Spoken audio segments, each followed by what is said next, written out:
Look, we all love our dogs, right? I mean, they're not just pets, they're family. That bond feels completely unbreakable. It's built on all the cuddles, the long walks, the shared moments. But what if we're missing something huge? What if the way our dogs show love and, maybe more importantly, a lack of it, is written in a language we just don't fully get? So today, let's dive into that unspoken language and figure out what they're really trying to tell us. Okay, wow. That's a tough one to swallow. That quote comes straight from a dog behavior expert with 2 decades in the field, and it's really meant to make us stop and think. But listen, this isn't about making you feel bad. It's all about opening our eyes to a much deeper level of communication that's happening right in front of us. So let's just take a deep breath here. This is not about your dog secretly disliking you. Not at all. It's about learning to decode the super subtle, often silent signals they're sending when they feel uncomfortable or unsafe or just a bit distant.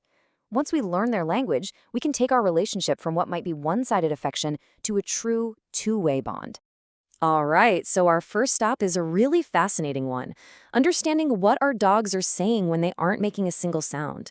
You know, their bodies are talking constantly. We just need to learn how to listen with our eyes. So I want you to think about this for a second. When you try to catch your dog's eye, do they suddenly get really, really interested in a spot on the wall? Or maybe they duck their head or just consistently look away? This isn't them being rude or shy. It's a crystal clear signal. And this is where it gets really interesting because it completely flips how we see this behavior. In their world, in dog language, a direct stare can feel like a challenge, a threat even. So when they look away from you, they're actually trying to be polite. They're actively trying to de-escalate what they feel is a tense situation. They're basically saying, hey, I don't want any trouble, and I just don't feel safe enough to hold your gaze right now. But here's the best part. This is totally fixable. The number one rule is to never, ever force it. Don't hold their face or try to stare them down. That just makes it way worse. Instead, you're going to build a new positive connection. Try using soft eyes, just gentle glances, then you look away. And when they choose to look at you, even for a split second, calmly say good and give them a treat.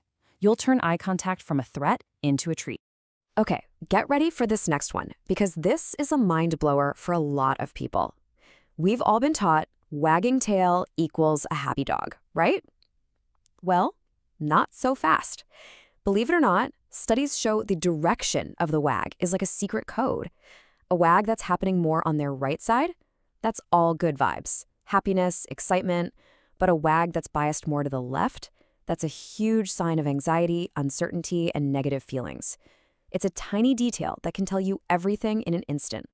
So we've talked about the quiet stuff, the silent signals, but what about the really obvious actions? Let's move on, because their deliberate movements and the choices they make can tell an even clearer story about the state of your relationship.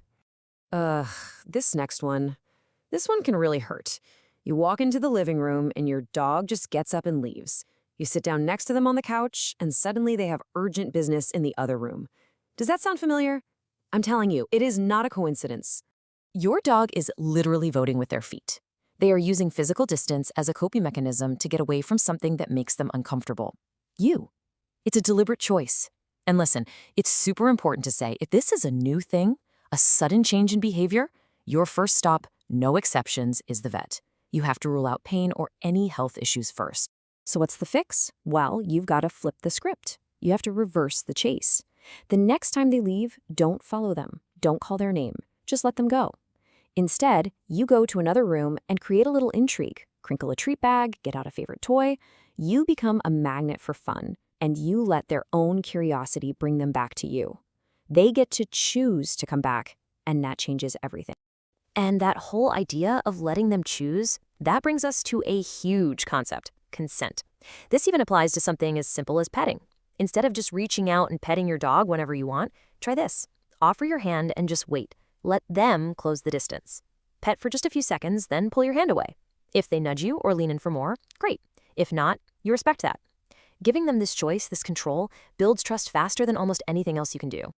All right, now we're going to get into the really tough stuff, comparing how your dog acts with you versus how they act with other people. This is where the truth about your bond can really come into sharp focus. Okay, tell me if this sounds familiar, because it is so frustrating. You call your dog's name, nothing. Crickets. Then your partner or your kid says their name in the exact same tone, and the dog comes running. You know they can hear you, so why are they ignoring you? This table just lays it all out, doesn't it? When they respond to someone else, it's because they see that person as a reliable leader, a source of good things. When they ignore you, it's because over time, your voice has stopped meaning something worthwhile is about to happen. And the chip bag? Come on. That's all the proof you need that their ears are working just fine. So the fix for this is a little radical, but it works like a charm. It's called a voice vacation. For 1 week, you basically stop talking to your dog. No nagging, no repeating commands, no who's a good boy chatter.